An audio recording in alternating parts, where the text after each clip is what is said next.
Yes, I'm Batman. I'm Batman. I'm Batman, Alfred. I'm Batman. I am Batman. I'm Batman. I'm Batman. Greetings, Bat Family. Welcome back to Holy BatCast, brought to you by Real Fans for Real Movies. Make sure you do visit our website, holybatcast.com. It is your one-stop shop for all things Holy BatCast. But you can also find us all over social media on Facebook, on Instagram, on Twitter, and on YouTube. Just search for Holy BatCast, and you will find us.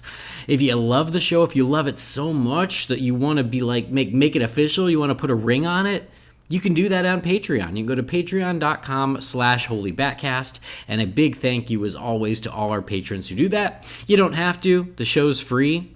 We don't even know who most of you are out there listening, but if you love the show that much, you do it, and you're awesome, and we love that. So again, it's patreon.com/holybatcast.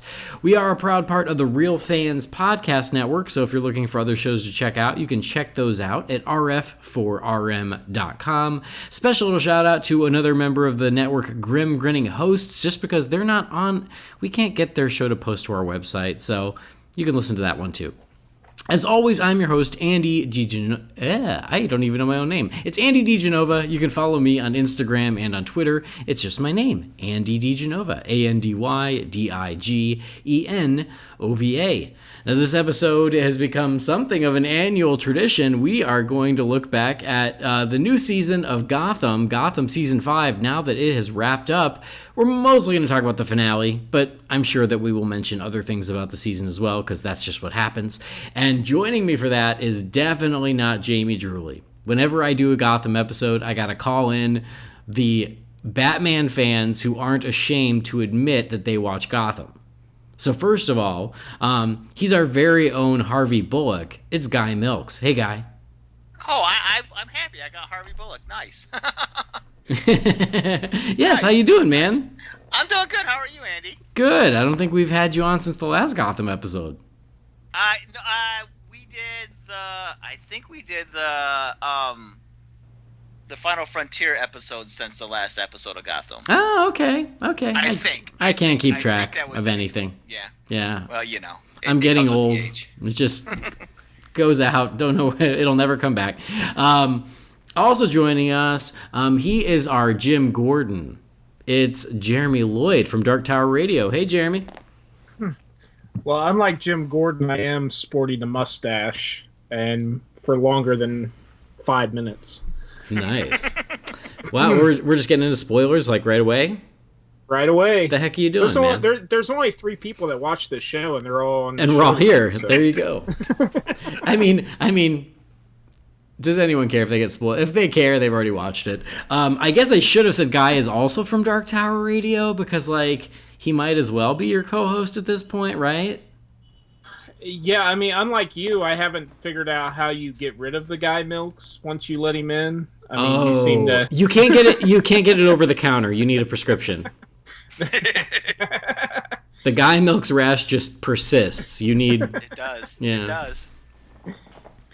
Well, that's good. So I guess this is almost like the Dark Tower Radio takeover of Holy BatCast.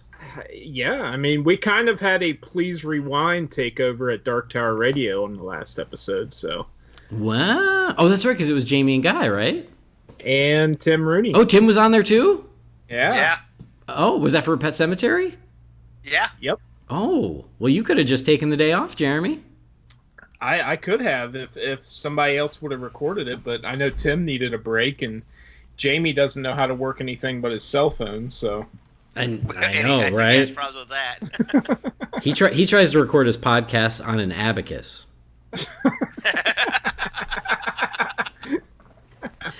Well, anyway. Yeah, so Dark Tower Radio and Please Rewind, too. Like, so, yeah, I mean, Dark Tower Radio is, like, not officially part of the network, but, like, it kind of is, like, a spiritual... Like, it's like a second cousin twice removed. Yeah. Like, it's not it's not a sibling, but, like, it shows up at, like, family events, and we're like, oh, here's Jeremy and Dark Tower Radio. Everybody be nice to him. That's kind of how I am when I get invited onto one of the official shows. It's like, oh, yeah, that guy. I remember him. Oh, good. Well, it's good to have you both back. Thank you guys for always being my Gotham bullet takers. I appreciate that. Well, here's the problem. Now DC needs to release another subpar show so I can come back on the show again. There you go. So Pennyworth is coming in July. Yeah, I'm not sure I'm watching that one. We can switch from the Gotham crew to the Pennyworth crew. Something tells me the Pennyworth won't be as long as the Gotham episodes that we've done. So I think that's probably true, but we'll wait and see. I mean, like I said on the last episode with Jamie, like I'll watch the pilot. It's just hard to get excited about it. Mm-hmm. Anyway, so yes, we're back. We're going to talk about Gotham. We've had some requests of like, hey, aren't you guys going to talk about the Gotham finale? And I'm like, yes, we are. I just, as you guys know, with the traveling and everything, we had to make it happen. And I binged Gotham season 5, and by binged I meant 3 episodes, but it was like 3 episodes in a 12-hour span, like 1 right before bed and then 2 more the next day. So we could do this episode in a somewhat timely manner.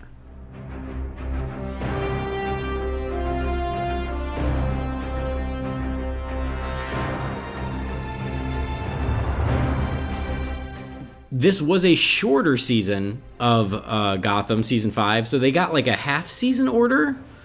Was it 13 episodes or 12 episodes? It was 12. 12. Yeah, it was 12. So they did 12 episodes for season 5.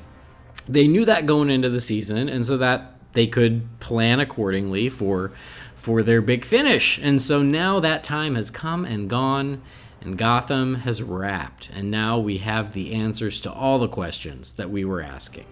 So I guess let's just do like overall spoiler-free thoughts on season 5 and especially the finale, and then we will give a spoiler warning where we can speak freely. You guys already know about the mustache, so sorry about that, Jeremy. But no, honestly, at this point, like if you're a DC fan or a Batman fan, you've already seen the photos online of the only couple parts that really matter. I guess that would count as spoilers. We'll put it that way for the Gotham finale. But I'll still put a spoiler warning out just as a courtesy, because just in case, maybe there's someone out there who listens to the show who's like, who's on social media blackout until he gets to watch Gotham, and if that's the case, I'll warn you. So just overall thoughts on season 5 and the finale, Guy. I've come to the conclusion that I've ended up loving this show. I don't know why, because I'll never say it's a good show, but I've come to love it on its own terms, and so I've really enjoyed this last season. You could tell that they rushed things a bit. Everything seemed a little bit rushed, but I still highly enjoyed it. A lot of people have said some really negative things about the finale, but most of them are people who never watched the rest of the show. So, but I enjoyed it. I thought it was a good fitting epilogue to the series. All right. And Jeremy, what about you? Well, I mean, I had held off on watching season 5 just because of my schedule and being back in school and stuff. So I just can't keep track of trying to watch all these shows and stuff. So I figured I would catch the last season when I got around to it. And then when you had mentioned that you were wanting to cover it, I was like, well, I guess I'll check it out now, and I'm very glad I did. I binged it. I realized that I had caught the first couple episodes in season 5. I guess when they aired, just didn't even realize it. So I binged the rest of the season on Hulu, and I really enjoyed it. It really took me back to why I like this show a lot. It's a lot of fun.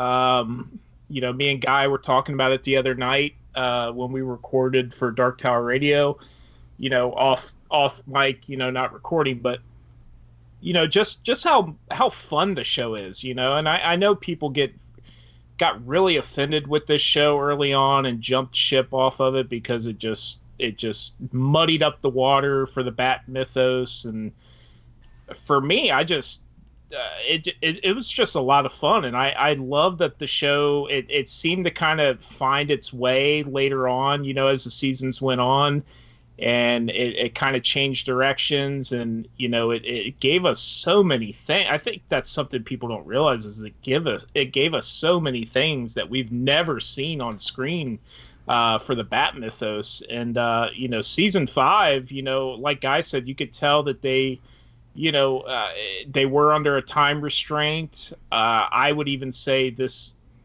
season it's what did we say? It was 12 episodes or 11 episodes? 12. Yeah. 12. I would say it's more 11 and a half, just because that the finale is just it felt really short compared to the regular episodes. And you could tell that it was kind of put together like kind of in a hurry, at least in my opinion. But there are 2 moments in that finale specifically, and we could talk about them once we get into spoilers, that really kind of pulled at my heartstrings a little bit and made me realize how much I liked the show and why I kind of fell in love with watching it, all these years. So I really enjoyed it, and part of me is really bummed that it's going away, especially with some of the stuff that we got in that finale. I'm like, I kind of want to see where this would go if we got a season 6. So I really enjoyed it.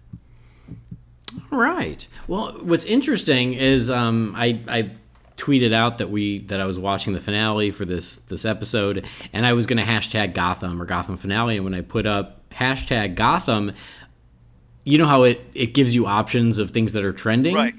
Yeah. It said Gotham spin-off show.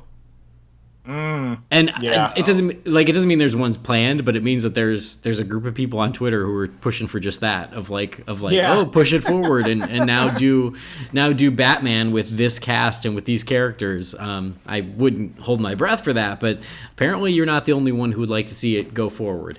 As you know, that especially if you listen to our last couple episodes about Gotham, I have a very, I don't even know if I'd say love-hate, but I have very mixed feelings about Gotham. I don't think it's great, but there are enough cool things woven in with some really not great things that it kept me watching. There were enough things that I enjoyed about it that I never totally gave up on the show, and I enjoyed it for those things. And then when the other stuff that I wasn't into was going on, I'd pick up my phone or I'd fold my laundry or do whatever. So it's never been a show I've loved. It's certainly not a show I will go to bat for and go, oh, it's the best thing ever, you're missing out. But I'm able to get enough entertainment out of certain aspects of the show that I watched it all the way to the bitter end, and I committed, and I'm like, you know what? I've been on the ride this long. I'm gonna keep going until it's over.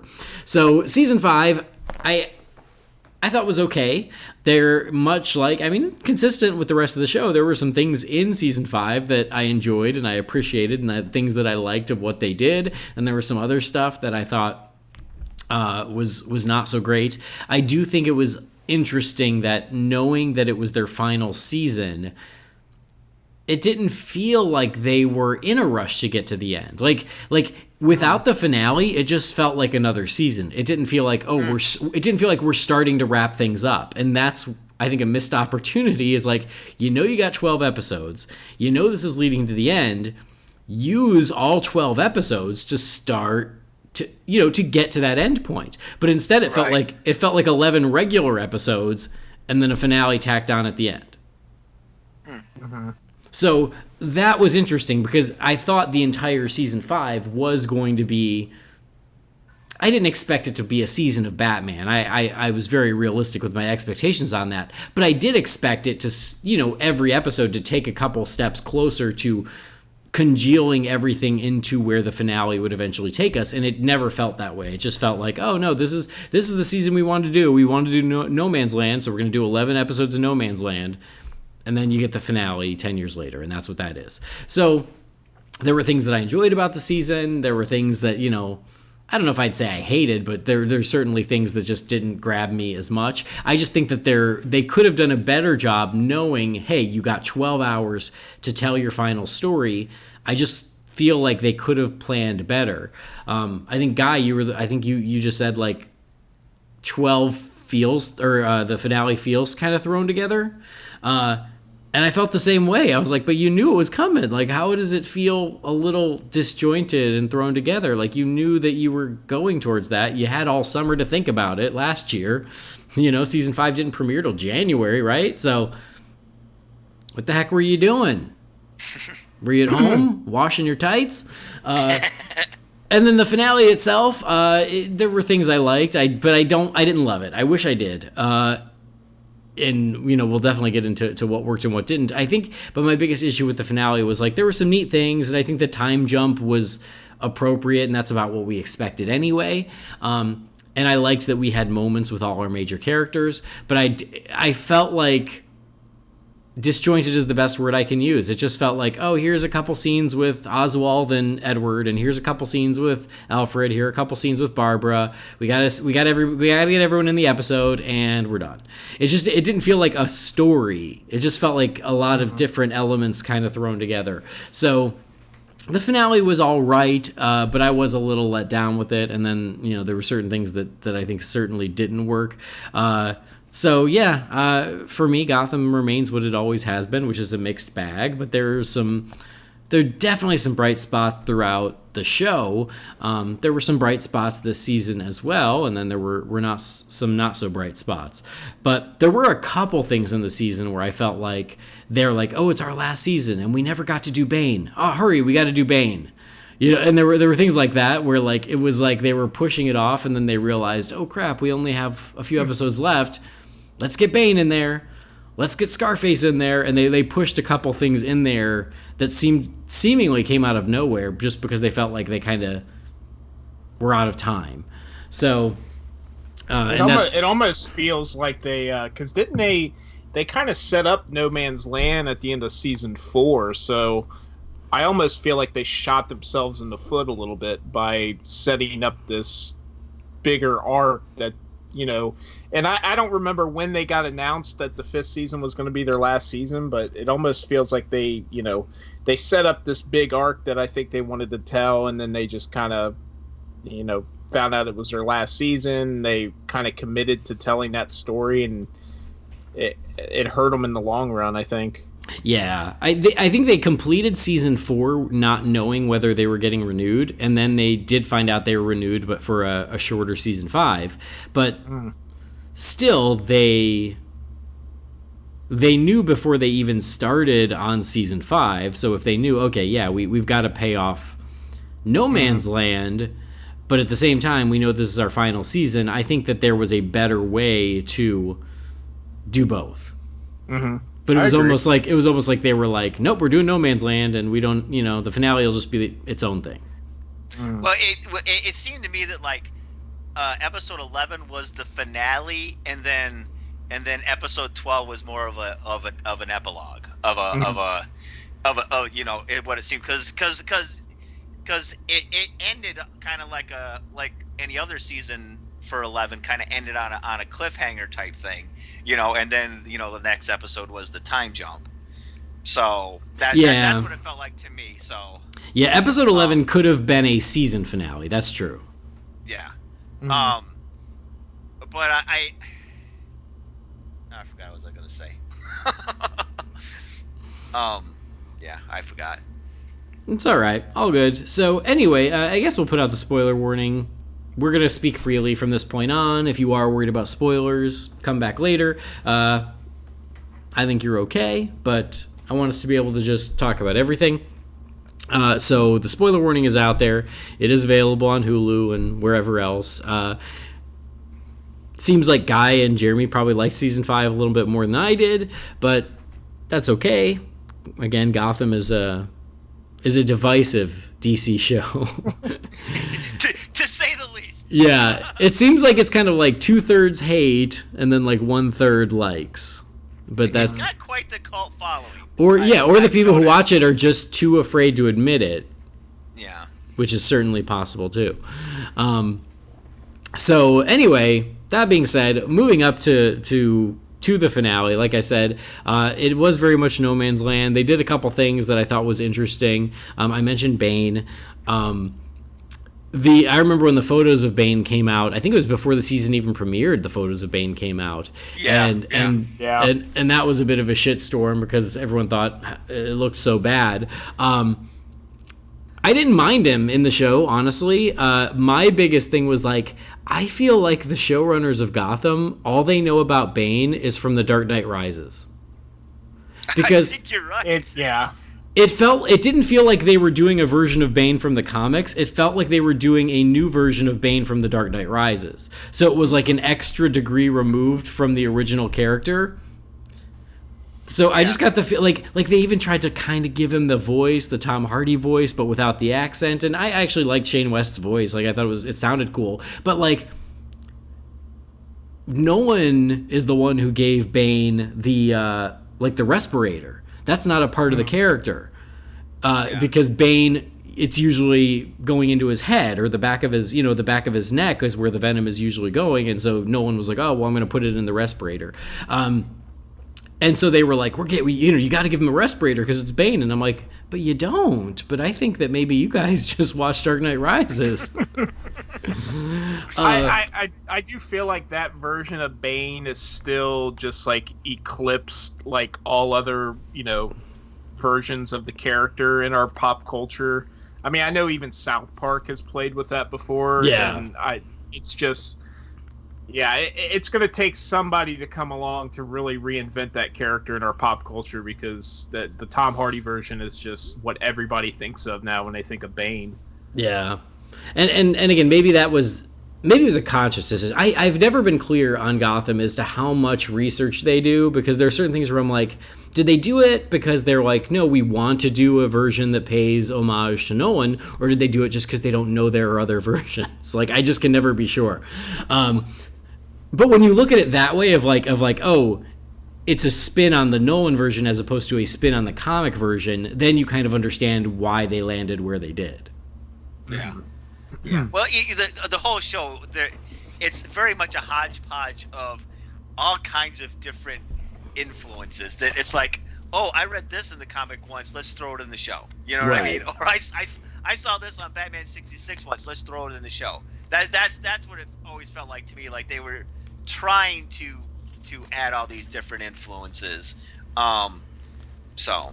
Yeah. I've kind of come to the conclusion, and this is just me personally, it very much and maybe a lot of it was kind of hodgepodged, or it wasn't well thought out.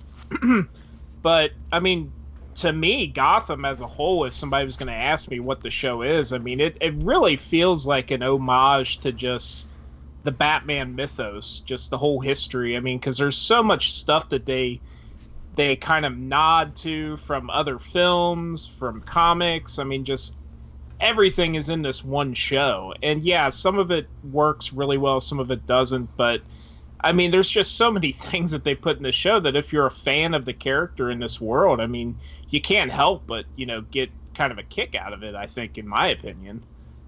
Yeah. Well, and you're right. It does feel like they take a little bit of this and a little bit of that, and they put it in a blender and then just see what comes out. And yeah, a lot of it I think is conscious, and I can't always be sure. But you're right. Like they do, they've done nods to the Burton films, and they've done some nods to the Nolan films. And so, you could say they've done nods to The Killing Joke, and so yeah. I mean, I guess they have done their homework. To be fair, it's just I just thought it was odd that the Bane one was so based on Nolan and almost completely ignored the comic version. But yeah, you're right. Like they do that throughout, and they take from 80 years of Batman and then just put their own spin on it. And I think it's that own spin that I think a lot of people don't react well to. And for me, some of that spin works and some of it doesn't. Bane was all right. What'd you guys think about Scarface? Like that was one that kind of came out of nowhere and took everyone by surprise. And again, I feel like that was one where they were like, oh crap, this is our last chance to do Scarface. Hurry, how do we do Scarface? Me and Holden, because I usually watch it with Holden, although I didn't watch the last 2 episodes with Holden. But when Scarface showed up, we were so excited. I mean, because it's Scarface. He's not necessarily emotion, visual media. He doesn't work well on the screen, but I mean, you could they use him. You could. I think this is the first live action Scarface. Yeah, I think it is. Yeah. And we got a kick out of it. I mean, because he is one of the odder Bat villains, and it just worked for me, and I got a kick out of it, even though he was only there for like 10 minutes. Yeah. Well, and I've never been a Scarface fan. I just think he's silly, and I've taken a little heat from some of the listeners who do love Scarface, who think Scarface is a great character, and I'm just not one of those people.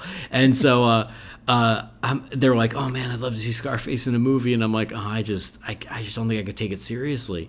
And then they do him on Gotham, and my hat's off to them for doing it. Like, I'm like, good for you. I mean, you're Gotham. Like, go for it. Like, that's the one thing I've always respected and loved about Gotham is go for it. And they do go for it, for better and for worse. They just go for it. And I love that, to hell with it all, do what you want. Awesome. And so they did that with Scarface. Now, I think the actor that they used for the ventriloquist, I don't know if that was always the plan. I'm not sure it was. But he's kind of perfect for it. So I got to give them credit for that. Oh, yeah. It was interesting how they used that character, who was like one of Penguin's henchmen, who died, and then brought him back as the ventriloquist. But, I mean, he looked and seemed and sounded like the ventriloquist, so I was okay with it. But for everybody who's like, man, Scarface could be so awesome, I would like point to this episode, and I'm like, well, there's your Scarface in live action. You sure you want that? You sure that should work in a movie? Although I do appreciate that in this, they didn't take it too seriously. Like, Oswald kept being like, I'm not talking to the dummy. Like, this is ridiculous, So yeah, he was very back and forth on it. Like, he was like, it was kind of an unsettling moment because they didn't really know how to take it. They're like, is this a joke or are we being serious? Yeah, I know. And so for Scarface fans, hey, your day has come. That's great. But for me, I mean, again, like, I respect that they did it. I do wonder, because in Titans, in the finale of Titans, which was like the big dream sequence of Batman over the edge and all that stuff, there was all kind of I don't know if I'd call them Easter eggs because they were in plain sight, but you saw like Harvey Dent's hand with the coin, and you saw like the Riddler at a distance, and you saw Scarface, you saw the puppet.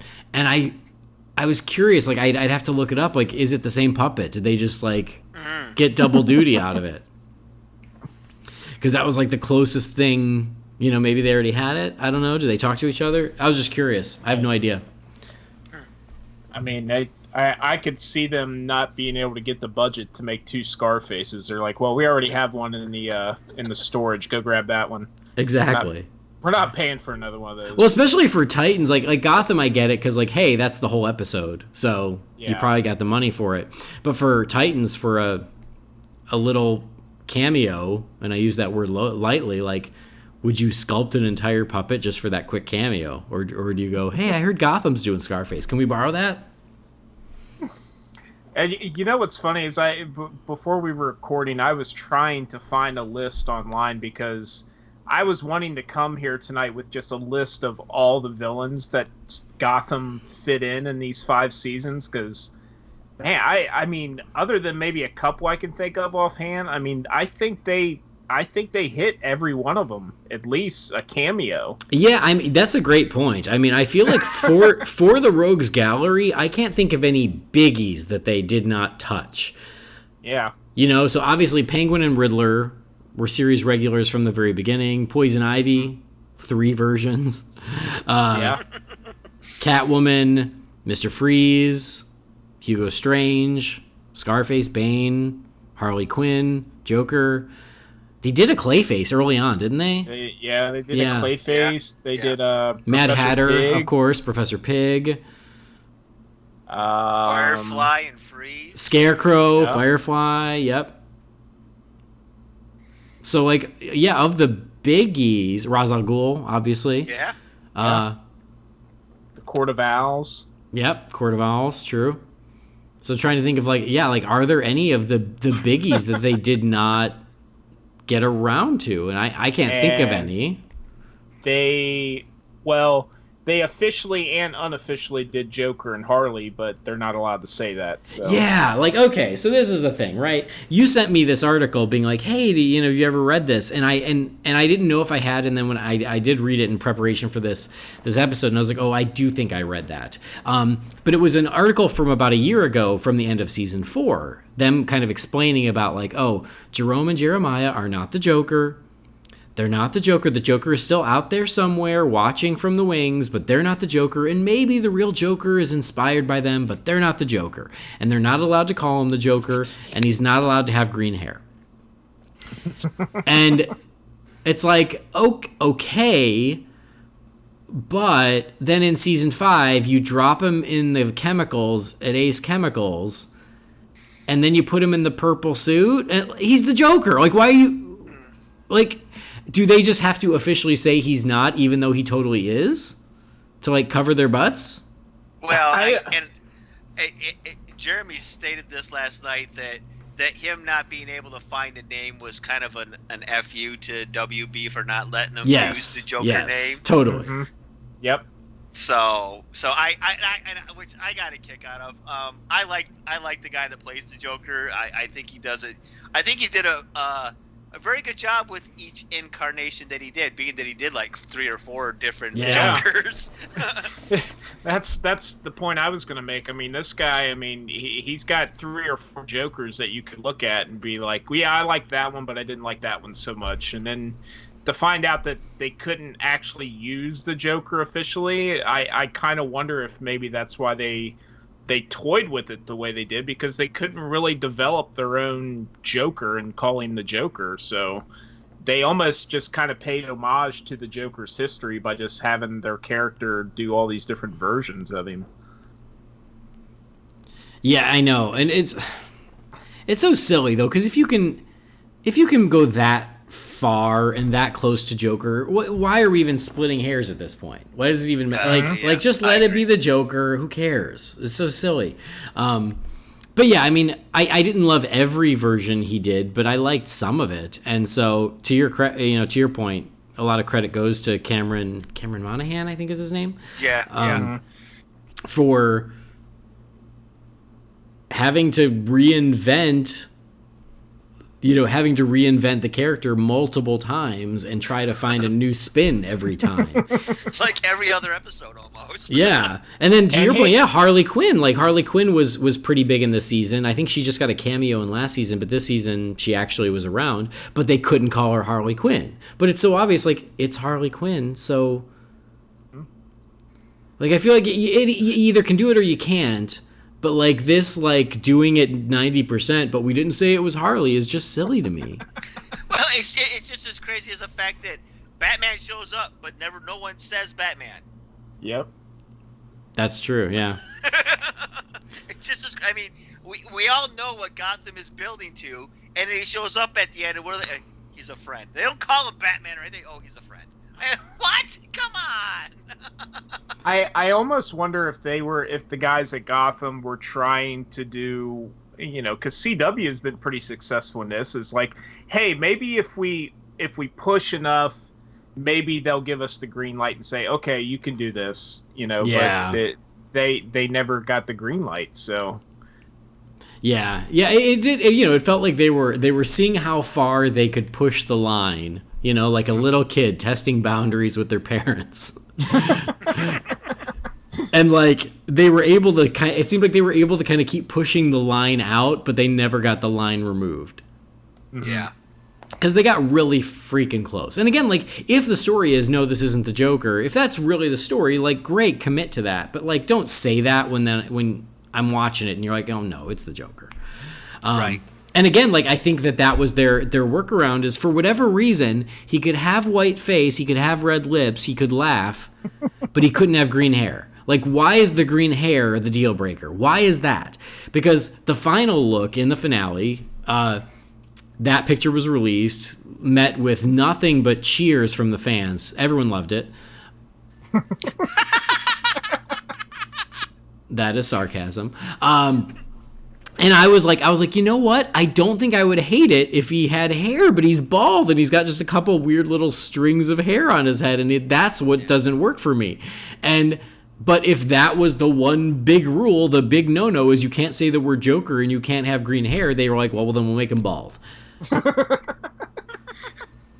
I guess. It really does feel that way. And I'm not defending them in any way, but I'm, I kind of don't blame them. It's like, I mean, they even when they started the show out originally, I believe they said they were like, well, the Joker's eventually going to get there, but we're going to tease him, or we're going to, give little nods here and there, and he'll show up eventually. And I almost wonder if from the beginning of the show were they trying to get WB to let them use the Joker, and that's as far as they got with it. That's what it feels like to me, reading all these behind the scenes stuff. And then we know the whole Batman ordeal. I'm honestly surprised we even got like a front shot of Batman. I thought the back of the cow was about all we were going to get, but Yeah, going back to the Joker, I do think that they, from the very beginning, they said, oh, we're not going to do the Joker, but we're going to give you a bunch of potential suspects of who might become the Joker. That was the original plan, like go back and check like that. I remember that conversation. That's why in the pilot there was like this stand-up comedian at Fish Mooney's bar, and it was like, oh, is that a Joker nod? And then then they brought in Cameron Monaghan as Jerome was first, right? Yes. But I feel like once they got him, and he's a really talented young actor, they were like, oh, crap, we just like him. We're just going to use him from now on. So that original plan of like having many potential Jokers went out the window, and then they kind of committed to Jerome. And then the whole thing with switching to Jeremiah, which I think we talked about in season 4, was like a really bizarre thing too. But they were like, well, we really like the actor, but we've been saying Jerome's not the Joker, so he gasses his twin brother, and maybe that's the Joker now. Like... and I'm sure as I'm saying this out loud, all the people who are listening who don't watch the show but were just morbidly curious, they're all probably like, see, and this is why I don't watch this stupid show. Because I know, saying it out loud, how ridiculous it sounds. I'm fully aware. It sounds very Melrose Place. Well, what's kind of interesting is, we're talking about some of these villains, that they've had that are, you get laughs out of them or you like them, but, they're kind of throwaway, forgettable. Honestly, I mean, especially after, finishing out the series, I think I've realized that really the heart of the show is like that core cast that were in the whole series, not the throwaway villain of the week guys that just pop in. You get kind of a cool little, hey, it's the ventriloquist, or hey, it's Mr. Freeze. Like, Selena, Bruce, Alfred, Gordon, Bullock, and Nigma and Cobblepot. I mean, that's your core cast of Gotham, and really, that's like, for me at least, that's like the heart of the show. That's really, if you're looking for something good about Gotham, I think everybody in that core cast is phenomenal, in my opinion. Yeah, I agree with that. No, I think that the core group is really great. Their material, not always so great, but like they're all really good. And I think Ben McKenzie made a great Jim Gordon. I think that Donald Logue made a great Harvey Bullock. I think that Sean Pertwee was an amazing Alfred. Me and Jamie talked about that in the last episode. There's the cast was really great. And going into the show when it started, I remember thinking that Barbara Keene was like, oh, this is the worst character ever. Please kill her. And by the end of the show, I loved her. I loved when they committed to being like, nope, she's going to be a mob boss. And I was like, what? That's ridiculous. I like it. And Erin Richards, the actor who plays Barbara Keene, she really had a blast with that. And I ended up really loving her as the show went on, as opposed to at the beginning where I was like, okay, dead weight, loser.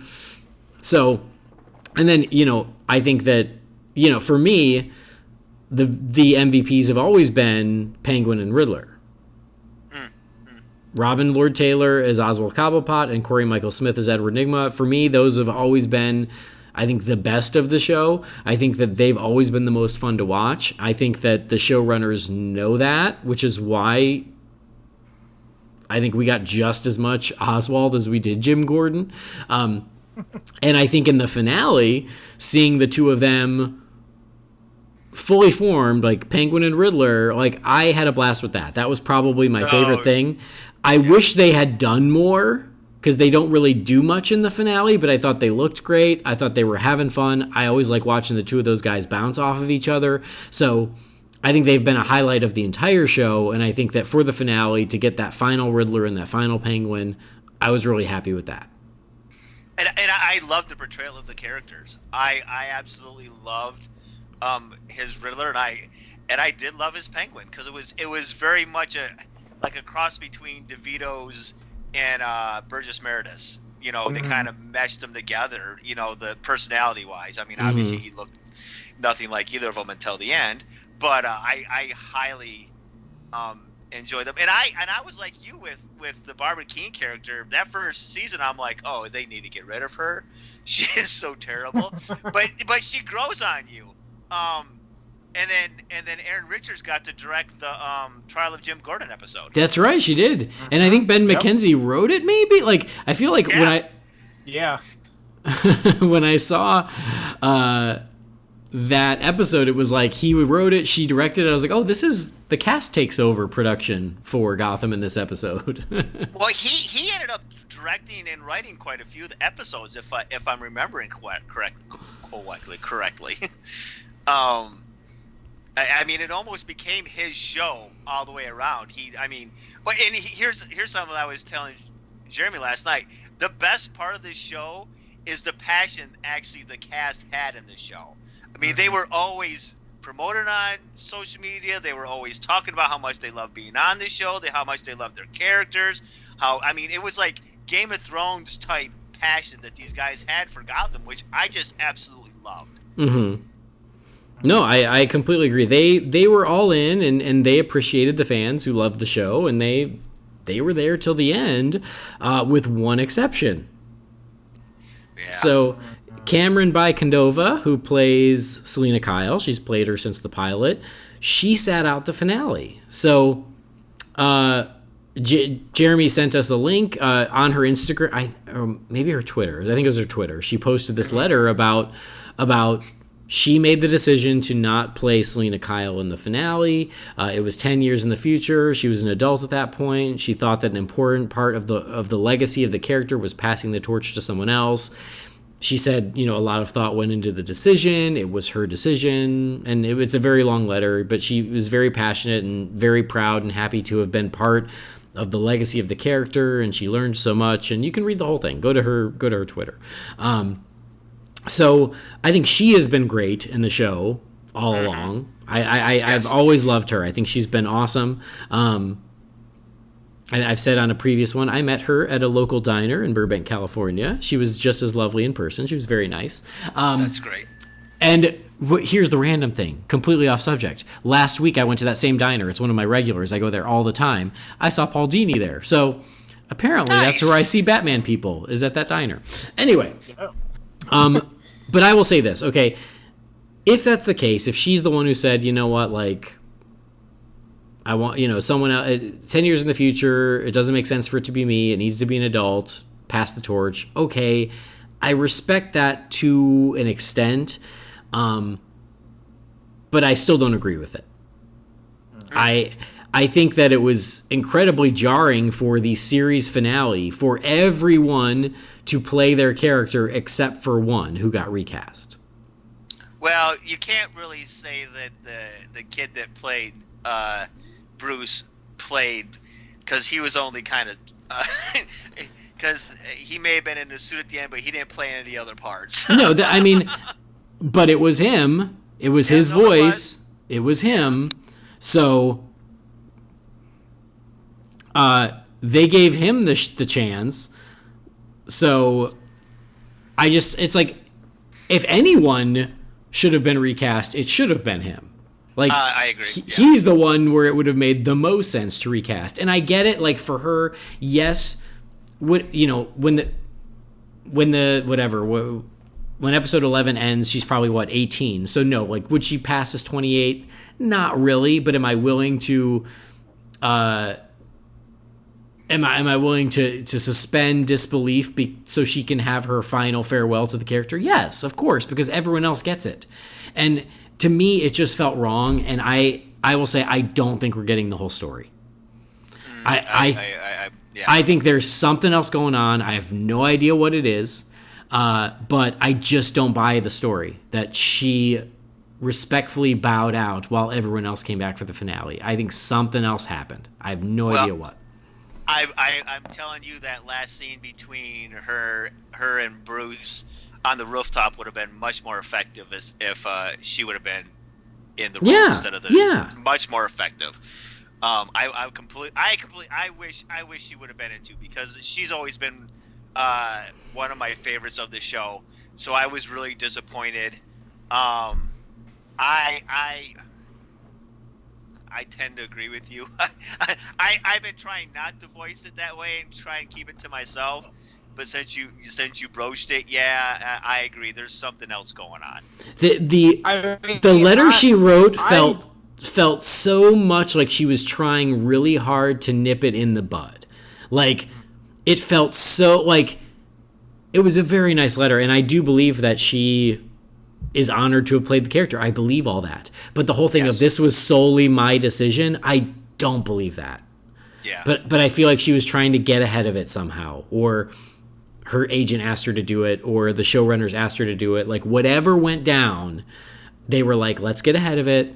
Let's say it was your call, and then nobody can really be upset about it. But I don't buy it. It's too weird. And here's my, because she's obviously grown up on the show. I mean, she was, what, 12, 13 when she started the show? 14, I believe. Mm-hmm. Yeah. So as she's matured and she's gotten thicker, I'm not saying she's gotten fat, she's gotten thicker, because that's what she's a thicker, and I'm thinking maybe that might have something to do with it, because, you know, Selena is known as very thin. Maybe that's the issue that and I'm thinking it's a showrunner thing. I don't think it was her. I think the showrunner were like, well, what if we kind of need somebody a little bit not so, thick. Yeah. And I'm not saying thick in a bad way, because she's still a very attractive female, and I think she's cute as hell. But I think because of the way that Selena's known as, that she might have been, I don't know. That's my personal opinion. I mean, I've been torn on this ever since I watched that finale. Really caught me off guard with that, and I actually, because I had been away from the series for so long, I didn't even know that went down. So I remember looking that up when I was watching the finale, because I was kind of jarred by it. But at the same time, I was like stunned that this actress looked like Cameron so much, like an adult version of her, like if that's what they were going for. I was really stunned by that. And I mean, I can't disagree with you guys, because I mean, for me, spoilers, what I've come to realize, my favorite part of Gotham is I love her Selena, and I think the chemistry between her and the character, or the actor that played Bruce, is really my favorite part of the series as a whole. I mean, I love the Cobblepot Enigma stuff for the fun of it. I mean, those guys were great. But the stuff with Selena and Bruce, especially in the later seasons, is just so good. And I mean, I love the rooftop scene in the finale with Selena. I think the actress does a really good job with it. But it does feel weird because it's not Cameron doing it. It does feel weird. And I think it still gets it across. Like, it was still kind of a little heart-wrenching moment for me, because I have been watching the show since it started. But then, thinking about it, it's like, but it wasn't Cameron. It wasn't her. So it's very weird. And I mean, don't get me wrong, I love the actress that played her. That Catwoman scene where she's stealing the diamond is freaking awesome. Mm-hmm. But I mean, it does feels very weird. And I think that's why it's left me kind of in a limbo mood about it, because it's like, on one hand, like, I think the actress that they got did a phenomenal job, but on the other hand, I really wish Cameron could have finish the series out, because I think at the end of the day, she is my favorite part of the Gotham series, is her. So. Oh, she's definitely her and Bullock and Alfred are mine. You know, it's a three-way thing. It depends on the episode which one I like more. But yeah. She's always been one of my favorites. It's a weird three-way of her, Bullock, and Alfred.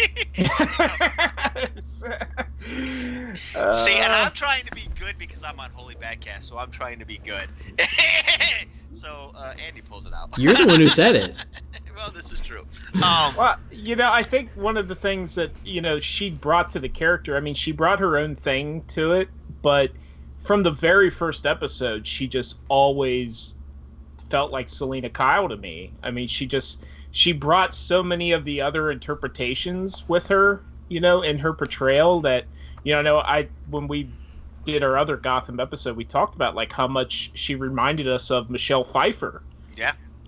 Whether it just be her hairstyle or just like her mannerisms, like she would do that sometimes, and she's just so great. I mean, she did a really good job bringing that character, to the small screen. And I mean, I don't think we've really gotten a whole lot of great Bruce and Selina stuff on screen like we have in Gotham, in my opinion. I think there's some good moments in Gotham that I think are better than what we've gotten on the big screen in terms of Batman and Catwoman, or Bruce and Selina. I think this show delivered a lot of really good moments between those two characters.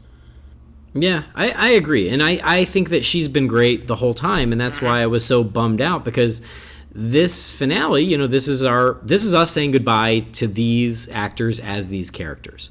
And when it's a brand new actress, and I agree with you, Jeremy, the new actress was great. Her name is Lily Simmons. Yep. Yeah, I think she did a very good job. This is nothing against her. I think she stepped up and did a nice job, but we don't have 5 years of history with her. We have 5 years of history with Cameron.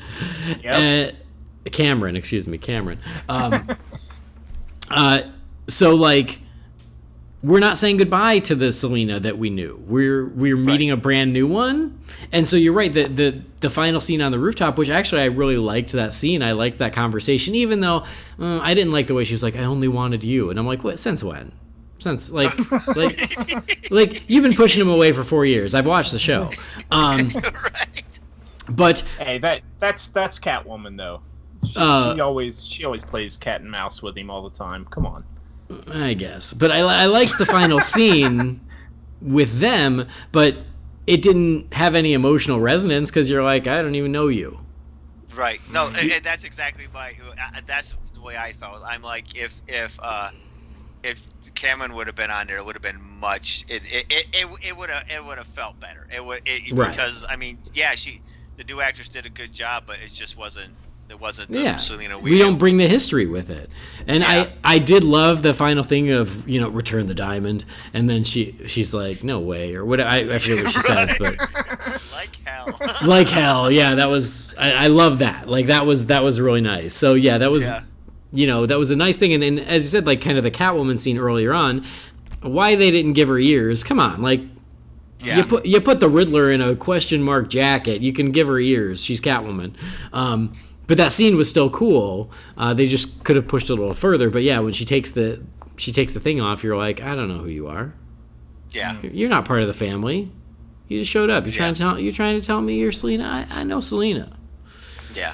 Well, and I know we talked about it a little bit, but I mean, like the finale just feels like a bunch of like scenes that they just put together to make it an episode. Yeah, it was very disjointed. It was really weird because like for a moment there, many of the main characters were around that model trying to defuse the bomb, and I was like, oh, like this is kind of a cool idea of like if everyone had been there and they were all dealing with this problem together, I was like, oh, that's kind of cool, but like it comes and goes quickly and it doesn't include everyone because like Bullock's not there and Bruce and Selina aren't there, so like it's not really everyone, but like I felt like there were a lot of great ideas in the finale, but I don't feel like they gelled into a cohesive story. So the idea of Jeremiah playing playing dead for 10 years in Arkham until Bruce came back is cool, and that's very Dark Knight Returns, right? Yep, exactly. So like that's a cool idea, and then like the reopening of Wayne Tower being the big event that brings everyone together is also a cool idea, but they don't really do much with that. It was like those were two different episodes that they kind of smushed together into this one episode, and then Oswald and Edward felt just on the outskirts of all of it. So even though they looked cool, and I was glad they were them, and I always have fun watching them, the fact that they weren't really involved with what was going on with Jeremiah, and they weren't really involved with Wayne Tower, they were just kind of out there. I mean, Riddler was going to cause problems at Wayne Tower, but that kind of fizzles before it becomes anything. It was a callback, Andy. I know, that's true. So yeah, it just felt like I was watching a couple different episodes that did not all tie in together. And the same thing like you mentioned at the beginning, Jim Gordon gets his mustache, and I'm like, great, he looks good. He looks like Jim Gordon should. And then he shaves it off in the next scene. I was like, why? Like, why wouldn't you just... that did drive me insane. I'm like, seriously? Why would you just let him have the... Yeah, like the whole point is now, it's 10 years later, and now it's the Batman world that we know. Commit to that, you know? Yeah, exactly.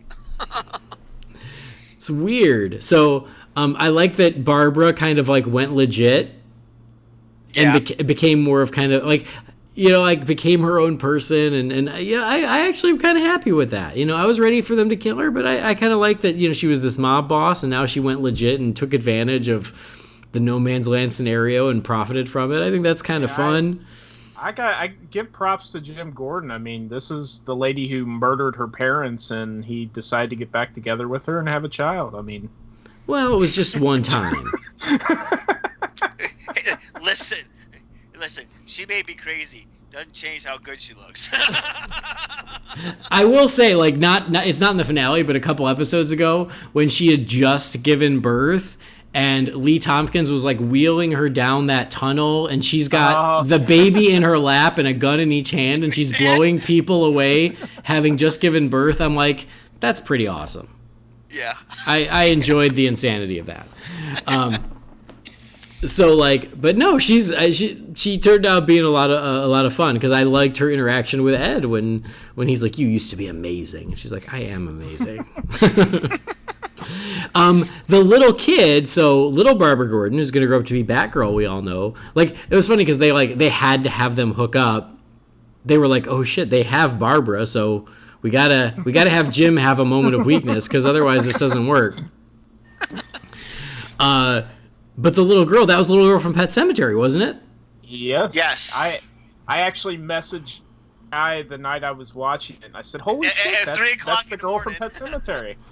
3 o'clock in the morning, I get a message from Jeremy.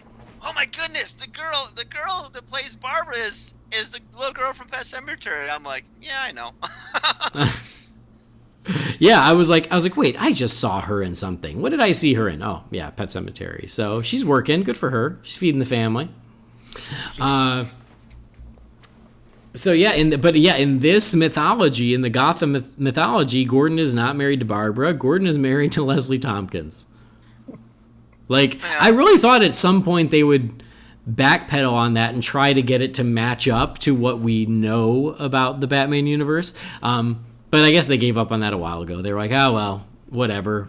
It's our own thing. In this version, Jim Gordon's married to Leslie Tompkins. You know. And if I remember correctly, isn't little Barbara, she's named after all three of them? Yeah. Yes. Barbara Lee Gordon. Mm-hmm. Yes. Mm-hmm. So yeah, and that was the other thing. Like, so again, like, I liked the idea of Jeremiah playing, you know, pretending to be catatonic. Like, I kind of liked that. But like, he, for whatever reason, like, Bullock gets framed, but he won't admit it. But we don't really know why he wouldn't admit it. They just kind of dropped that halfway through the episode, or did I miss something? Right, no, because later on, Jim goes up to him and says, "Is it Jeremiah?" And I'm not even going to try and pronounce that last name. And that's when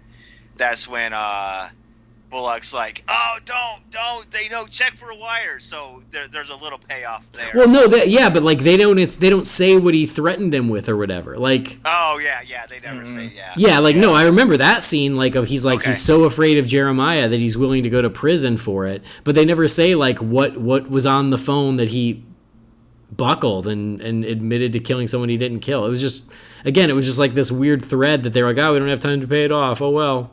I just assumed it was the daughter. I just assumed that they said that we would get Jim's daughter. That's because right after he says, "Don't you know what he'll do?" and then next thing you know, Barbara gets kidnapped. So that I just assumed it was that. I didn't think too much of it. Too much into it. So.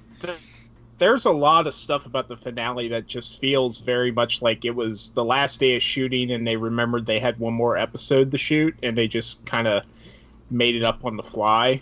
Yeah. I meant to look up the run times because I swear that last episode just feels so short compared to the other episodes. And it has to be the runtime because I watched it twice. Because I was thinking maybe it was just late that night, I'd missed some things, but no, it goes by really quick. And, the fact that we don't actually get to see Bruce other than that opening, which, I think you could argue is maybe footage from the previous episode that they shot, and they just threw it in this episode. It just, I don't know. And you said he did do the voice for Batman. Is that confirmed, Andy? I could hear his voice in it, so I just assumed it was him. Like, I think they might have manipulated it a little bit to make him sound a little older, but I'm pretty sure it was him. It just felt weird that we didn't get any moments with that actor with Bruce at all. Yeah, with Bruce. I think it's because, and this is, this might have been why Cameron didn't do it. Is like if he had shown up, the actor as Bruce Wayne, it's so obvious that he's still an 18-year-old kid. Right. Yeah. Like he doesn't look like a grown man. And that's been my problem for years now when people have asked about the Gotham finale and they're like, "Oh, but David Mazouz deserves to put on the suit." And I was like, "Yes. Philosophically, I agree with you. He's put in 5 years as the character. He does deserve to wear the suit." But the reality is he is not a grown man and he isn't going to look good in the suit. And I've said that a while. And do you want proof? Check out the last shot of this episode. Because, the suit itself is garbage, but like even if it wasn't, he's still a little guy. He's like, like he wouldn't have been able to fill out any suit. So like the garbage suit combined with this little kid who is a good actor who I do like, and I've liked him as Bruce, but he's not the adult Batman. He just can't be. Maybe in 10 years he will be, but like they should have had someone else in the suit in that last shot. I think it would have gone a long way. Or just don't do it. Like you had the footage. You knew if it worked or didn't. Spoilers, it didn't. Like, then do something else. Do the shot just from the back. I don't know. Like, yes, would I feel a little cheated about it? Probably. But it still would have probably looked better than what we got. And honestly, there's a handful of moments in that finale that I like and would probably revisit. But really, the episode before that, in a lot of ways, is a great ending to the series. You got Bruce, he's leaving Gotham. He's going to train, abroad. So you do have that great moment where he's leaving. He leaves Selina a note, and she tries to catch him at the airport, and he's already flying off. And we see him over in another country, going to a very League of Shadows-looking place to train. So, you could have just ended it with that. For my money, I think that that's a good capper to the series. Especially with as young as the actor is.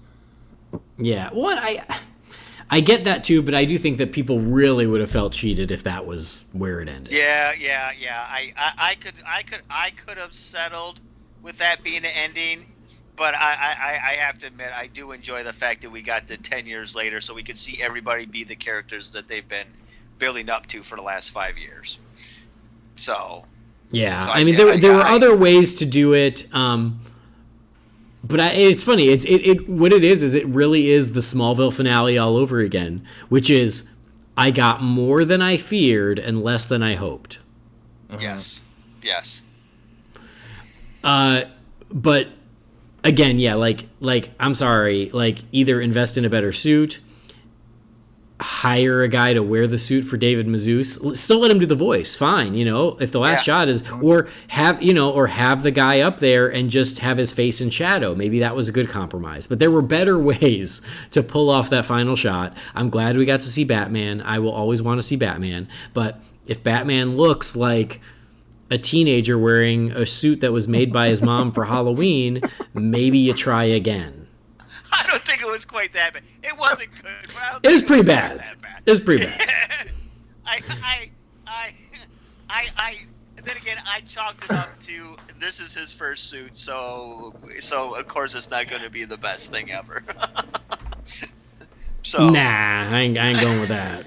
I respect the slack that you're cutting them. I think that's commendable, but nah, come on. This is your one shot of Batman in a 5-year-long series. You nail it or you don't do it. And and you have to wonder, I mean, WB had to have finally given them the green light to be like, okay, we'll let you. Because, I mean, we talked about this in the last episode. We're like, well, are they or aren't they going to be able to show Batman?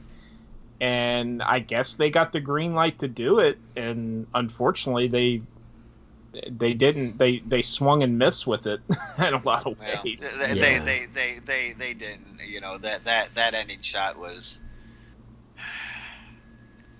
I'm gonna try and stay positive because it's a crazy show. It's absolutely batshit insane, but I can't help it.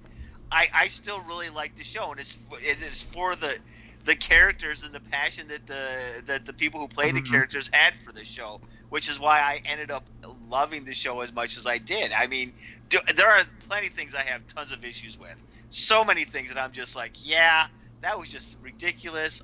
No, that makes no sense. Oh, that was that was terrible. But I've always been a fan of the Elseworld types tales. I loved it. I loved them in the comic books. I loved the couple that we got with the DC animated U. So I was able to go with Gotham because not all the Elseworlds tales were very good. Some of them were down like garbage, but I still enjoyed them for what they were, and that's what this show ended up being for me. No, I mean, and again, like my issues are not with the Elseworlds nature of Gotham. You had to accept that early on. Yes. And again, I was fine with a lot of the versions of different characters that they've done over the years, and I was fine with Batman. But I do think that they always had permission to use Batman for the finale. I think they were given that permission, but it was still they still cut around it a lot. So I do wonder if it's because again, Smallville finale. Yes, he's Superman for the finale, but you never really get a full-on shot of Tom Welling in the Superman suit. You see him at a distance, you see flashes of red cape, and then at the end you see the shirt rip, but you never see Tom Welling as Superman. They had to cut around it. That was, again, part of the deal.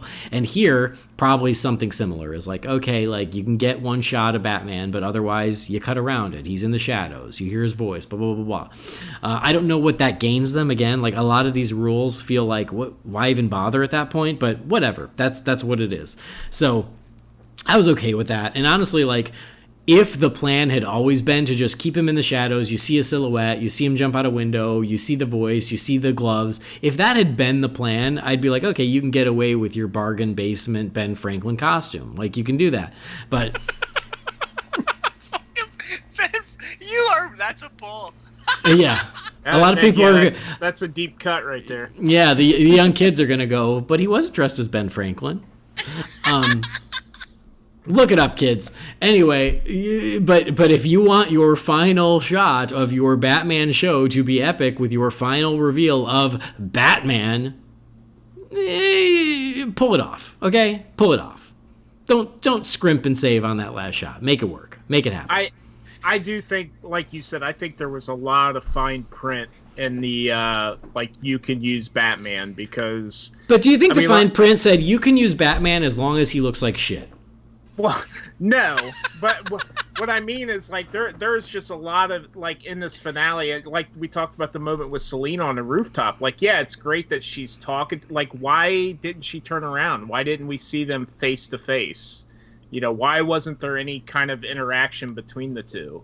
Like, it just feels weird. It really does. And like, yeah, I agree. I don't think the final shot of Batman looks great. It doesn't even look good. But like, I don't know. Like all this stuff with WB and Batman and Joker and like Harley and it just like, come on. I mean, I agree with you that maybe there was some stipulation that they could use Batman in the final episode of the series when they first started, but then at the same time, like when the show first started, it was going to be a Jim Gordon show, and then it slowly turned into more of a Bruce Wayne, you know, Batman origin show. So I almost feel like as the show went on, like I wouldn't be surprised if they were getting a longer leash in terms of what they could do on the show as to when it first started. Because everybody said when the show first started, oh, it's going to be like Gotham Central. And then it turned out to be nothing like Gotham Central, you know? So, and Jim Gordon, although he was still the lead, I mean, he kind of became... He kind of had to share the stage with Bruce and Selena and all these other characters. So I don't know. There's just a lot of fishy things about it that it just seems fishy to me. I don't know.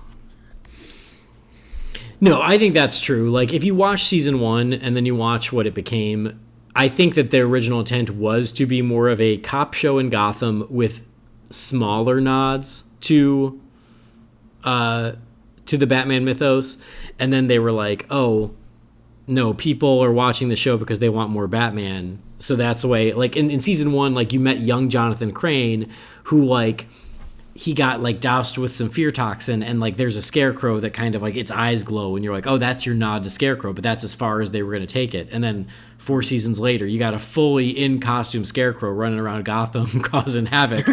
It's a very different, you know, it's a very different thing. So I do think you're right. I think the strategy changed, but again, it was always a show of a pre-Batman show. So I do think that they were always going to do some sort of Batman payoff at the end, whatever that might have been. So it is funny though that you say like, you know, oh well, people want more Batman, but the people at the high seats at WB just can't seem to get that through their heads, so they just keep having these shows sidestep what everybody wants to see. But anyway, right. I know. I'm beating a dead horse. I know you and Jamie talked about it on the last episode too, but I just come on, WB, get with the times. Yeah. So there you go. Anything else in the finale? I'm trying to think of anything else in the finale. Like, you know, you get little moments with everyone. I do agree that Alfred's great. I liked, you know, I did like that last shot. It was of Alfred and Gordon and Bullock, right? All kind of looking up and seeing Batman. So like, you know, I liked that it went out on them. And I like it insinuates that Gordon knows that Bruce is Batman. Mm-hmm. I don't even think it really insinuates. I think it pretty much tells you that Gordon knows that Bruce is Batman. I mean, because why would Alfred be there? And you know, so I always like that because that's one of the things from the comics that I just wish they would just, you know, kind of admit that. I mean, Gordon's a good cop. He should know. You know, that's just one of the things that I wish they would finally address. I know they never will, but oh well. He should have looked up and said, Bruce Wayne? Like in Dark Knight Rises? Yeah. Bruce Wayne? A hero could be anybody, including a man who puts a coat around somebody's shoulders. I'm sorry, gotta go.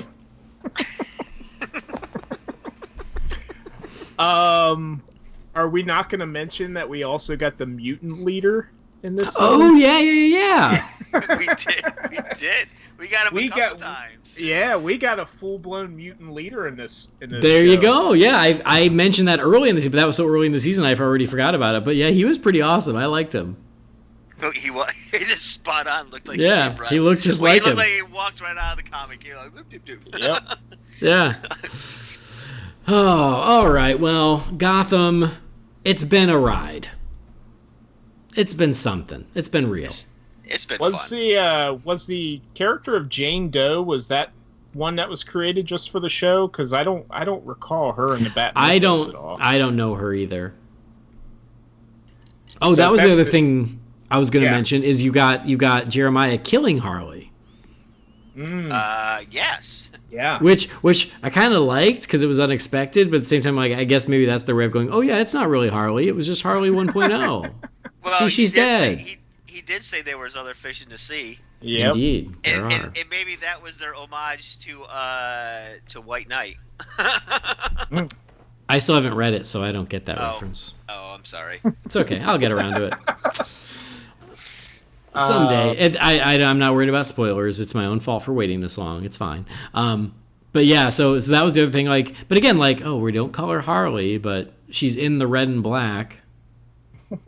You know, she's got the pigtails. So, Yeah. Anyway, Gotham. What the hell? You're crazy, but we love you for it. So why don't we give some closing thoughts on Gotham, the finale, and the final season, and just the show as a whole. So, Guy, I know you've enjoyed the ride. Give us your final thoughts on Gotham. The finale, I appreciated a lot of it. There are a lot of missteps in the finale, but I enjoyed seeing these characters that I've watched for the last 5 years fully develop into the characters as they've been trying to do for the 5 years. I enjoyed the last season. It was full tilt crazy, but it was fun. And I honestly I've really enjoyed the show. I am not going to bat to it for it and say, oh, you guys are missing out, although I do think you're missing out on some of the best villains. But I'm not going to say you're missing out on anything. I'm not. If you don't want to watch the show, don't watch the show. I don't care. If you're gonna tell me that I'm crazy for watching it, yeah, maybe. But I've enjoyed it, and yeah, I've enjoyed it. And I mean, what else can I say? It's been a fun ride, and I am gonna miss it. I am gonna miss the characters and the people that's played them for the last 5 years, because that's really the biggest draw. So, All right, Jeremy, what about you? Speaking to season 5 and the finale, I enjoyed season 5. I do wish it wouldn't have felt just like another season, since it was the last season. I do wish there would have been a lot more character moments and things to kind of bring everything to a close a little better, rather than just telling another kind of story throughout the season.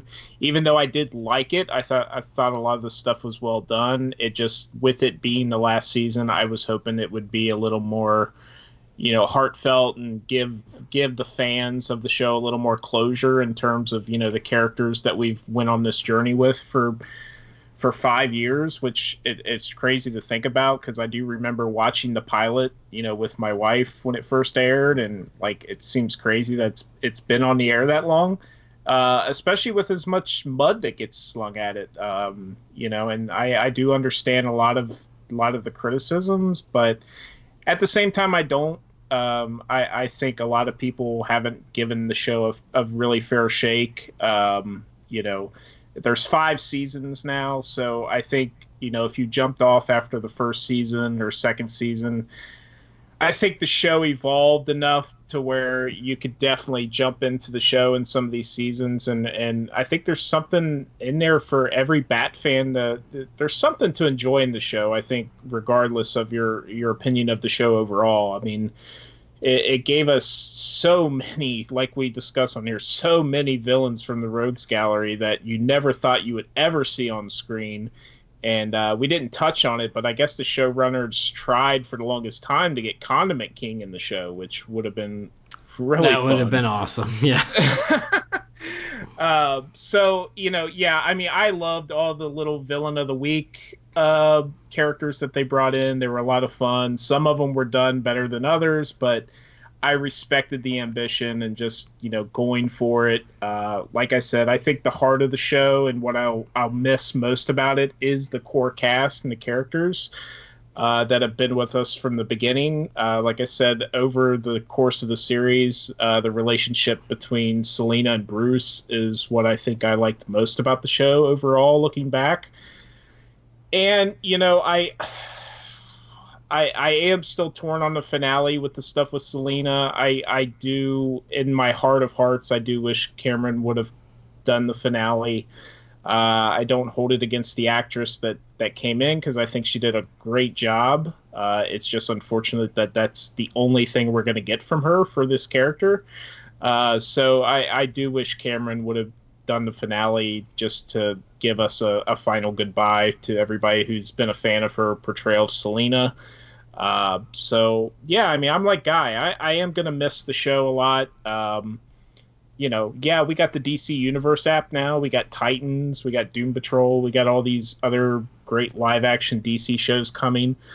And Gotham, it love it or hate it. I think that they gave us a lot of the Batman mythos more than any other show. I think has or even is doing right now. I mean, I know Titans is really good. I'm not caught up on it, but in terms of the Bat mythos, I mean, Gotham, I mean, they really just threw it all on the table as much as they were allowed to, as we talked about in here. So I'm really going to miss it. I really am. I think I love the show that we got. I do think there was a better show that could have been made had they, been able to play in the toy box a little more than what they were. But yeah, I'm really going to miss the show. All right. And so the finale, I don't think it was all right, but I wish they had nailed it. They didn't nail it. So I didn't find it the most satisfying way to wrap up this 5 years of a TV show. It was a little clunky, it was a little all over the place, and it didn't all quite come together, but there were some highlights in there. And so in that way, maybe it's the perfect finale for this show, because that's how I kind of feel about the entire show, is sometimes it's clunky, sometimes it's all over the place, but it's trying to do some interesting things, and sometimes it achieves it. I had fun with the show. Again, it's one that there were certainly things I enjoyed about it, and there were certainly things I didn't, but the things that I enjoyed were enough to keep me watching.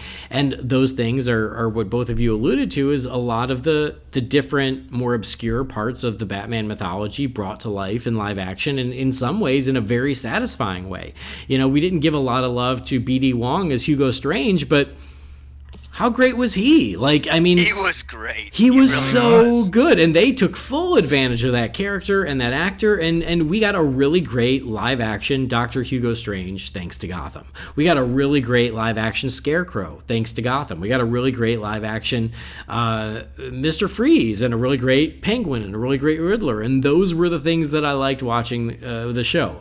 As Jeremy said, there were some nice Selena Bruce things throughout the years. Some of it not so great, some of it better.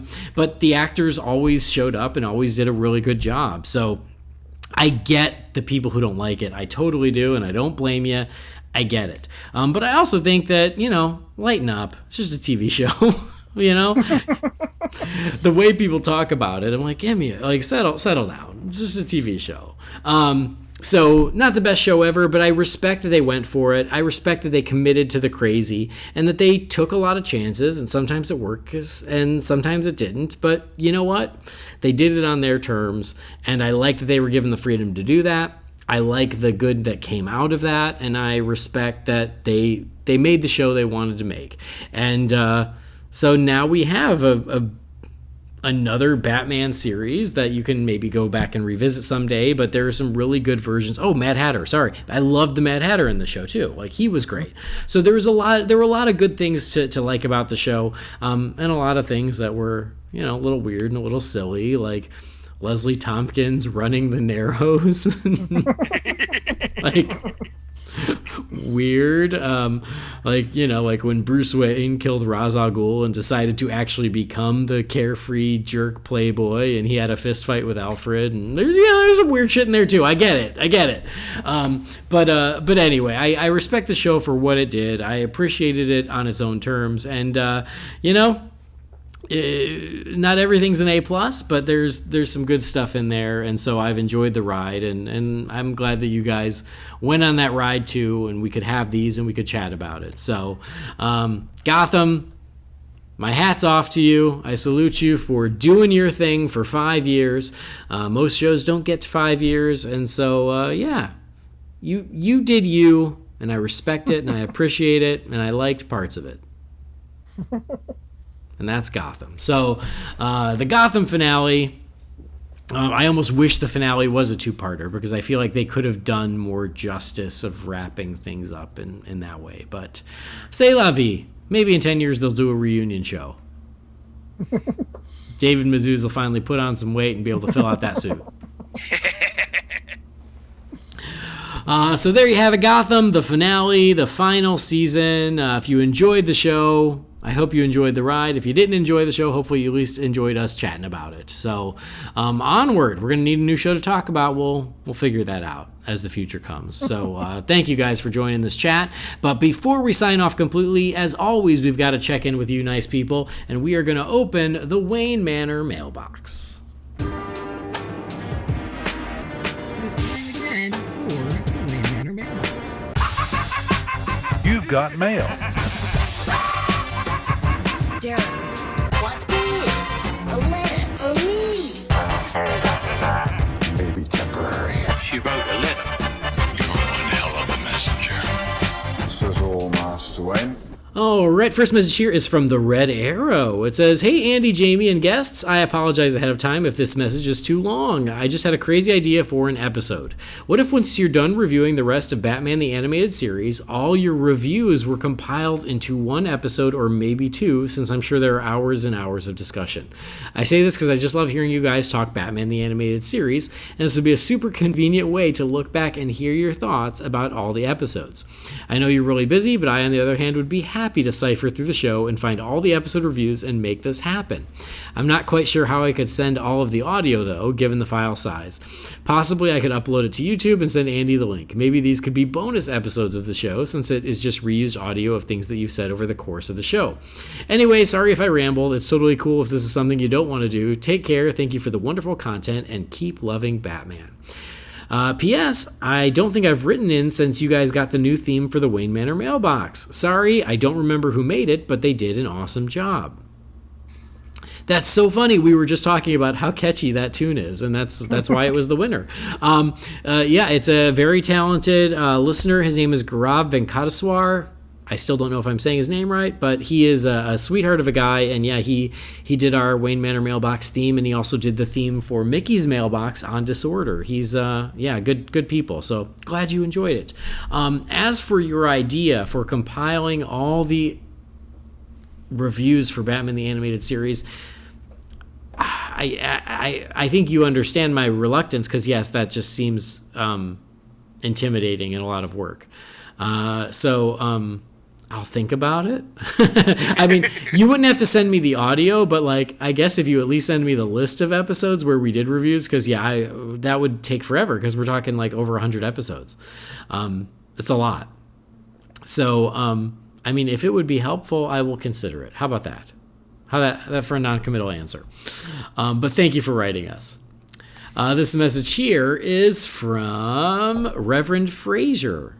Brendan Fraser, is that you? I love you as Robot Man. Okay, it says, "Hey, Holy BatCast family, this is my first time writing and a first-time listener. Oh, as a fan of the Riddler, what did you think of John Astin's performance of the Riddler in Batman 66?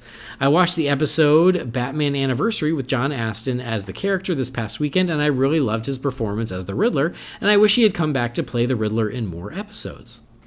Thanks, Reverend Fraser. Nice to meet you, and thanks for writing in. Guy, do you remember seeing John Astin play the Riddler? I remember, but you know, he gets overshadowed by Gershwin, right? Gorshin. Frank Gorshin. Gorshin, yes, Gorshin. Frank Gorshin. He gets overshadowed by Gorshin because I mean, honestly, no one's been able to top him as Riddler yet. I mean, the guy's just full committal and Gomez did a good job, but he just doesn't compare.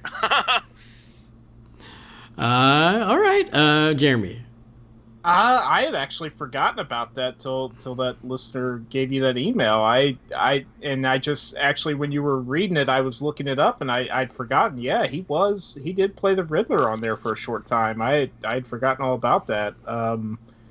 Anybody that knows me, I'm not a Batman 66. I'm not a part of that fan club. I do respect the show for what it is, but it just wasn't in my wheelhouse growing up, so I'm not the big uber guru on it. So I do remember some things about the show, obviously, because they are engraved in pop culture. But yeah, I mean that's cool that he was on there. That's a cool little reminder. I'd forgotten all about that. So, I mean, I definitely remember it, and I think John Astin is a great actor. He was amazing as Gomez Addams. I think he does a good job as the Riddler, but to Guy's point, it's just really hard because he's playing essentially the same version as Frank Gorshin, and that means you have to follow Frank Gorshin, and that's really hard because Frank Gorshin made that character. So I think John Astin on his own terms does a really nice job.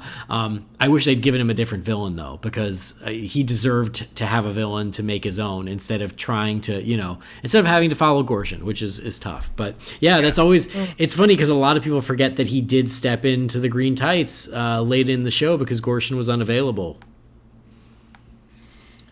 It's funny because I can actually just hear it in my voice or hear it in my head now. Him doing the Riddler now.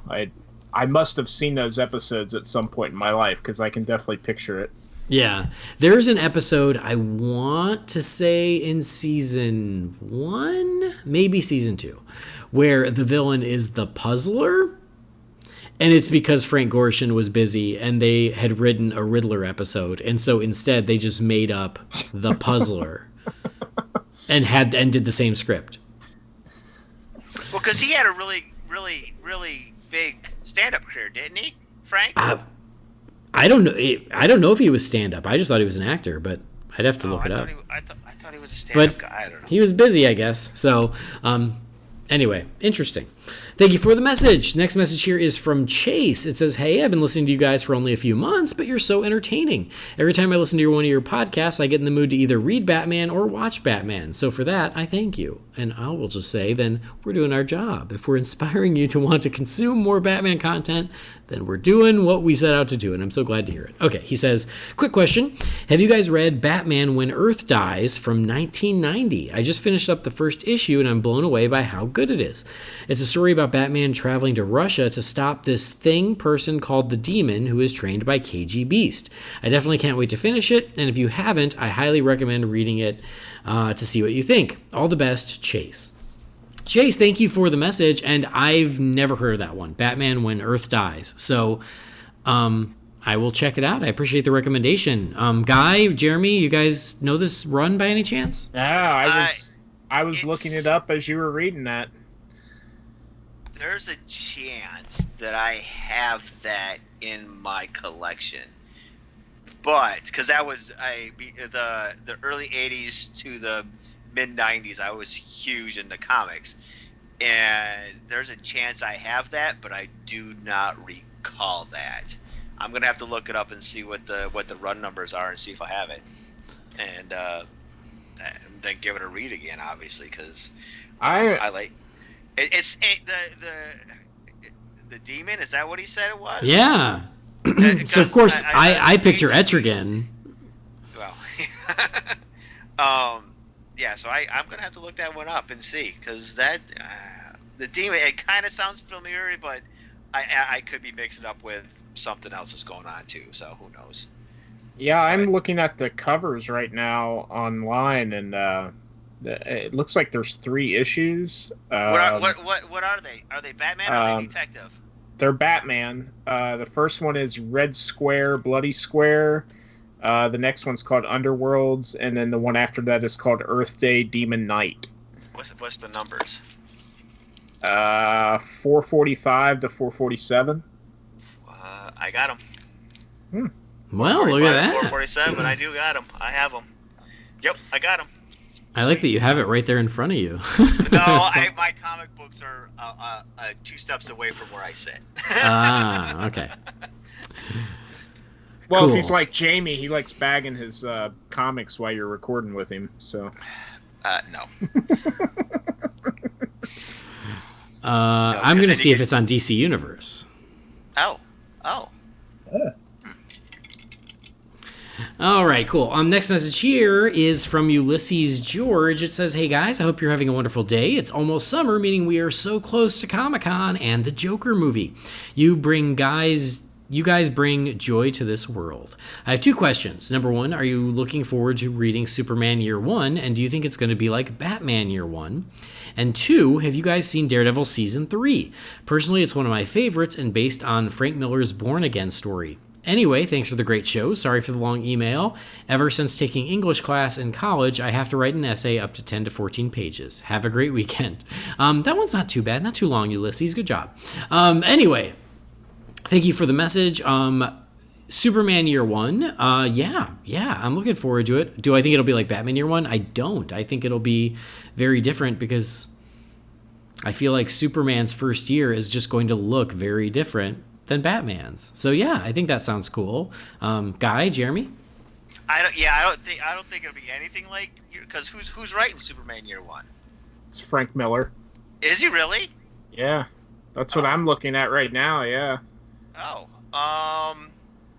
Well, that just upped my interest. Mine as well. I'm not the uber Frank Miller geek that Jamie is, but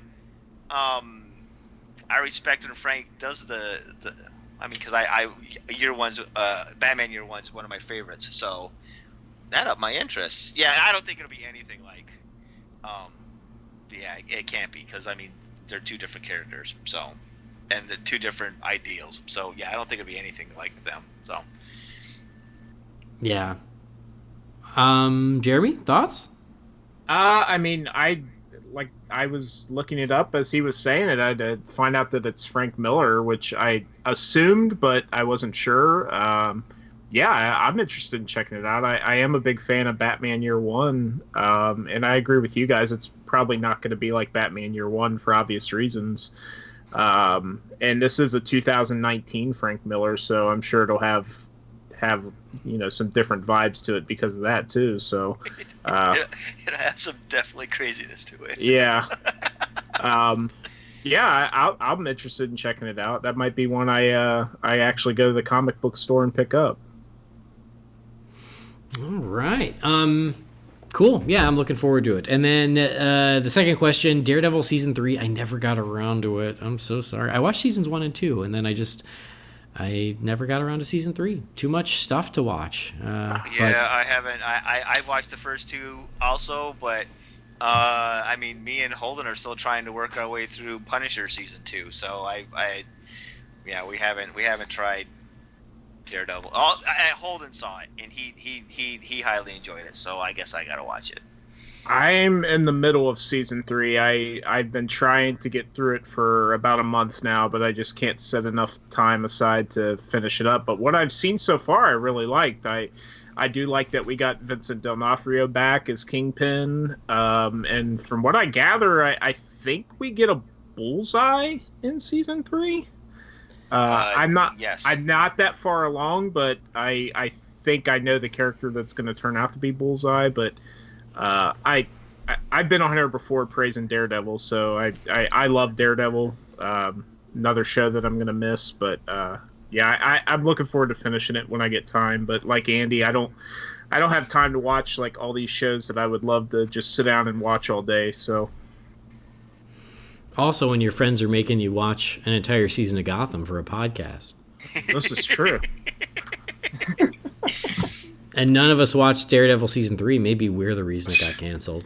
That's Maybe it's true. on us. It's a possibility. All right. Anyway, that's it for the Wayne Manor mailbox. So thank you guys for writing in. If you've got a question or a comment for us, you can send that to Holy BatCast at rf4rm.com. And as always, it's great to hear from you guys. But that is where we're going to wrap up this episode of Holy BatCast, our annual and now I guess our final Gotham look back episode. So that means Guy Milks is his final episode of Holy BatCast. You'll never hear from me again.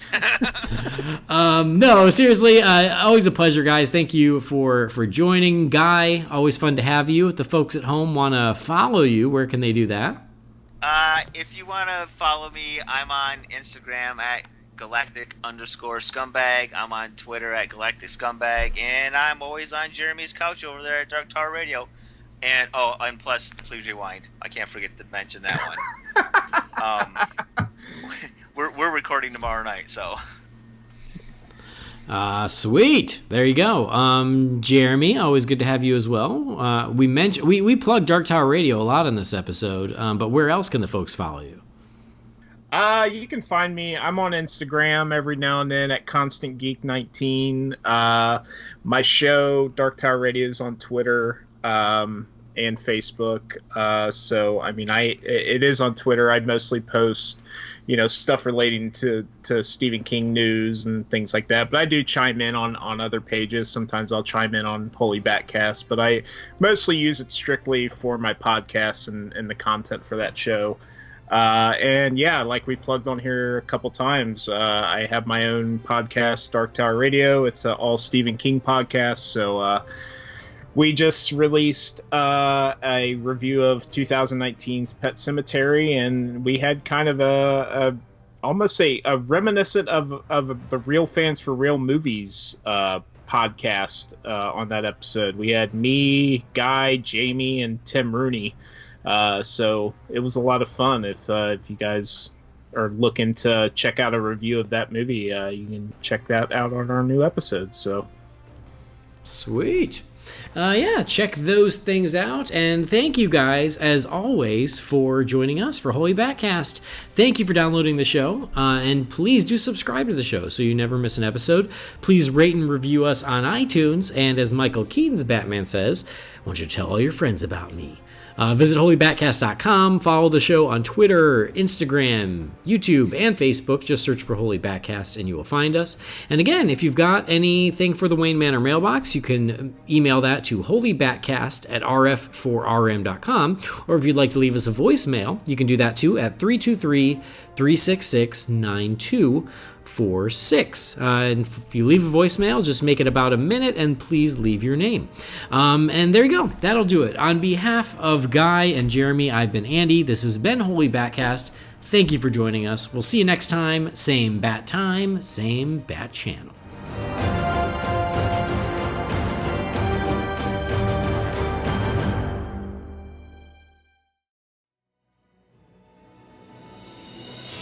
Holy BatCast is brought to you by Real Fans for Real Movies. Remember, the thoughts and opinions shared by the participants are theirs and theirs alone, and do not represent the companies or organizations they happen to work for.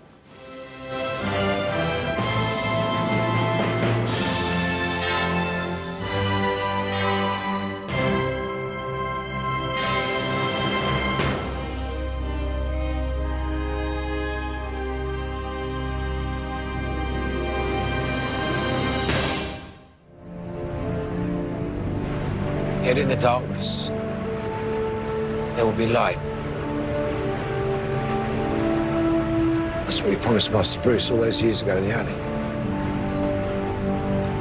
He saved him.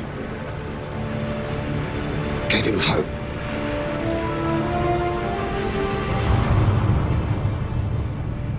Holy mother.